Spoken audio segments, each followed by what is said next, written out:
Hello ছোট বন্ধুরা, আজ তোমাদের জন্য আছে জঙ্গল বুক পর্ব ৪ বিশাল পাইথন কায়ের গল্প। সকালটা ছিল শান্ত, মিষ্টি রোদে জঙ্গলের গাছপালায় ঝিকিমিকি করছিল।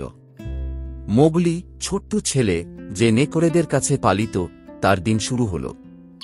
বালু, ভাল্লুক এবং বাঘিরা, কালো চিতা, তার নিত্যসঙ্গী। জঙ্গলের নিয়ম মেনে চলতে শিখেছে মোগলি, কিন্তু তার ভিতরে কৌতূহল ছিল অসীম। একদিন মোগলি বালু এবং বাঘিরার সঙ্গে জঙ্গলের গভীরে এক জায়গায় পৌঁছায়। সেখানে পৌঁছে তারা শুনতে পায় এক গর্জন এবং পাতা সরানোর শব্দ।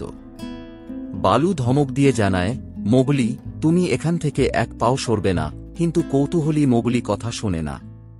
সে নিঃশব্দে সামনে এগিয়ে যায়। গাছের ছায়ার মধ্যে হঠাৎ মোগলি দেখতে পায় বিশাল একটি পাইথন সাপ, যার নাম কা। সাপটি ধীরে ধীরে তার দিকে আসছে, তার চোখ দুটো যেন মায়ায় ভরা। পাইথনকা বলল, মোগলি, তুমি ভয় পেও না, আমি তোমাকে সাহায্য করব। মুগ্ধ মোগলি তার কথা শুনে সামনে এগিয়ে গেল। ততক্ষণে বালু ও বাঘেরা সেখানে পৌঁছে গেল। তারা দেখে পাইথনকা ধীরে ধীরে মোগলিকে তার মোচড়ে জড়াচ্ছে। বালু চিৎকার করে জানায়, মোগলি, পিছিয়ে যাও। বাঘিরা তার ক্ষিপ্র গতি নিয়ে ঝাঁপিয়ে পড়ে পাইথনকায়ের উপর। কিন্তু কা বিশাল এবং শক্তিশালী। সে বাঘিরাকে সজোরে ঝাঁকুনি দিয়ে দূরে ফেলে দেয়।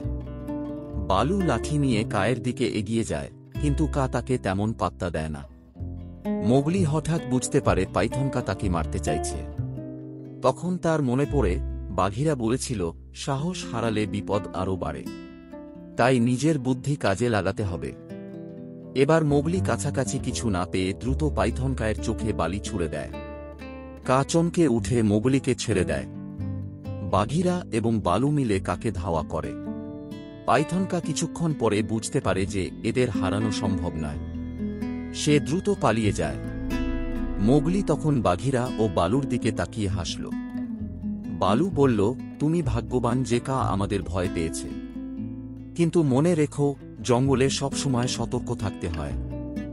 এই ঘটনার পর মোগলি শিখল, কৌতূহল ভালো, কিন্তু সতর্কতা তার থেকে বেশি জরুরি। জঙ্গলের প্রতিটি দিন ছিল তার জন্য নতুন নতুন শিক্ষা, আর বাঘিরা ও বালু ছিল তার সুরক্ষার ঢাল।